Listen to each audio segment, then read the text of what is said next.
Hello and welcome to the Sacred Gates here on YouTube. My name is Illura and today we're going to explore what it is that a healing room needs. What does your healing room needs? And it can also be a practitioner. If you're a practitioner and you have a practitioner room or a meditation space, and that's where you practice your art, your meditation.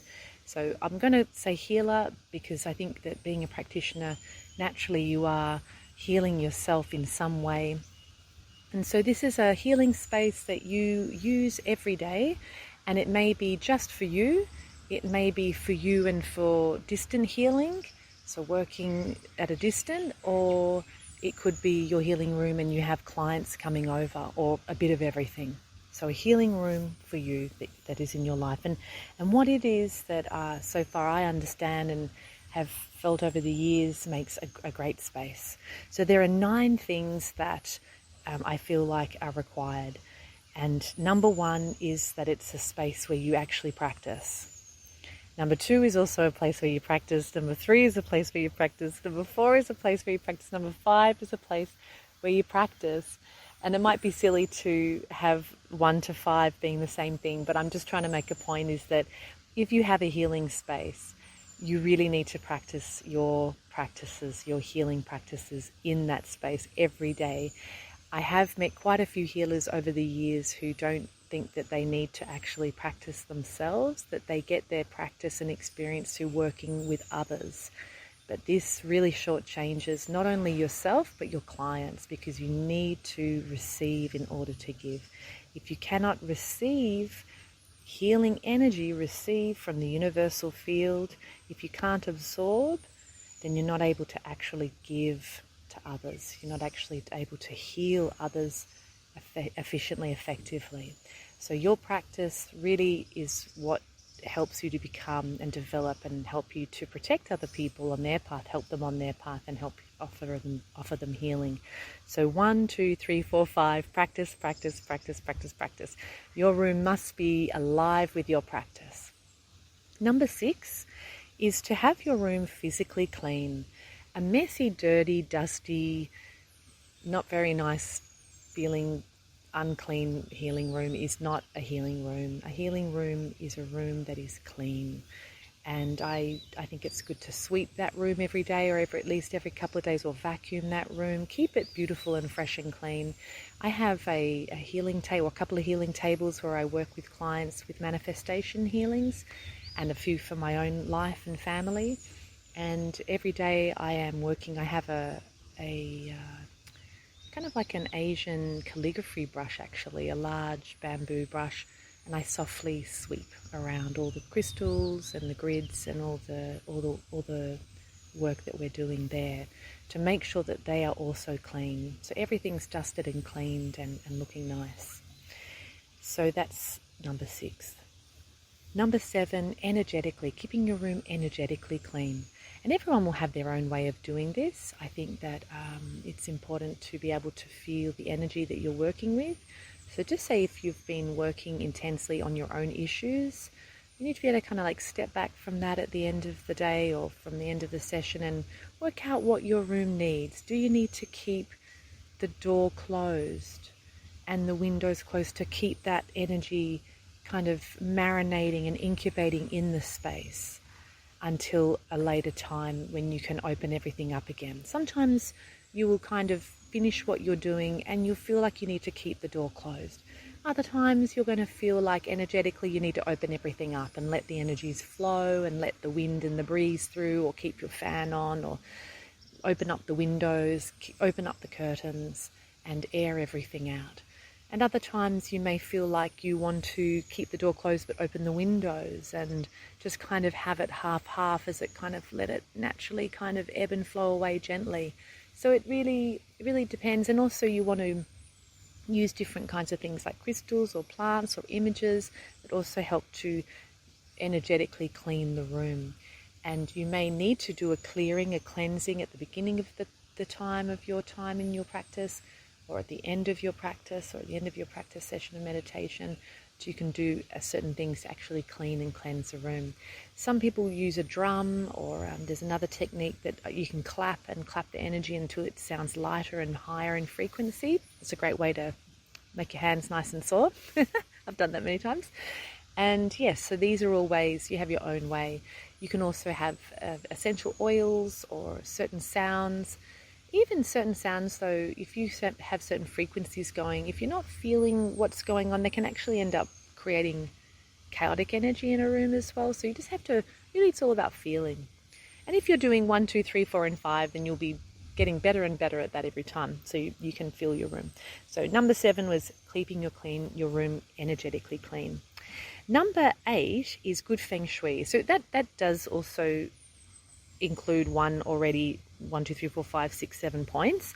So having good feng shui in a room is about having a room where you're practicing, where you're cleaning the room physically, where you're cleaning it energetically. So part of that is the feng shui. So the feng shui, I always laugh when people find feng shui to be kind of as if it's just nonsense. Because I was saying to a student recently in an email about how, when we have a big meal on the table, we place dishes. Often, if you're a meat eating person, you'll often put the meat dish in the middle, especially when there's a lot of people. The meat dish will go in the middle. There's a certain kind of feng shui to it, or there's a reason why you've positioned your bed most likely in your bedroom in a certain way. It just feels better. So these are all just the flow of energy around objects and how we place things. And so making sure that your healing room is set up beautifully, because beauty is not just skin deep, it's not just nonsense. There's a certain quality and energy and consciousness to the quality of beauty, and there's a certain kind of organization or flow. Even in nature where I am now, it looks kind of chaotic and messy, and there's seed pods that have fallen from the trees randomly, but there's beauty in the structure and the organization of the matrix here. And so we want our healing room to also have that. So you can, sometimes you may need to change things up, and there'll be certain colors that work for you. So at the moment I have a lot of white in my room, and that probably will work for me for some time. But we also different seasons in our life sometimes work with different colors and things like that. You can have wind chimes in certain places, just say in the middle, the center of a window. And of course, if you have a central altar, that is also quite helpful. Working with corners, knowing how to work with large spaces, small spaces, spaces where you might have, in a share house where you've got some people maybe not enjoying who you're living with, and knowing how to protect and use different things to safeguard your healing room and to protect the energy in there. And that's also helpful. So good feng shui. And I think part of the feng shui, like I said, is your practice. So if you always sit in the same place for your meditation or your tai chi, things like that, you move through the space in similar ways when you're doing your work. That will also help to groove out certain grooves, like pathways in your room. And actually it does help to, if you're finding it hard to consistently practice your practices, by sitting in the same place every time, you do create, like when you groove a muscle in exercise, you create pathways through your intention and through your action, repeated, and so that you actually get magnetized back to those pathways. So if you're always sitting or training in the same place, and I don't mean to do that like, religiously to the point where you don't even change it up when you actually could benefit from shifting and changing things up a bit. But generally to practice in the same place is very ideal, because it does train you and magnetize you back to those places. So that's part of the good feng shui. And number 9 is being able to have a room that is private, a room that you can control. You might like to have a lock on your door. You might like to have curtains that are thicker that you can close if you'd like to go internally into a deeper sense of meditation.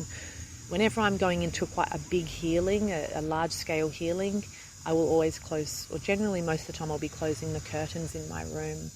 And depending on the energy at the end of it, I may open them or not. But being able to control your room is really helpful.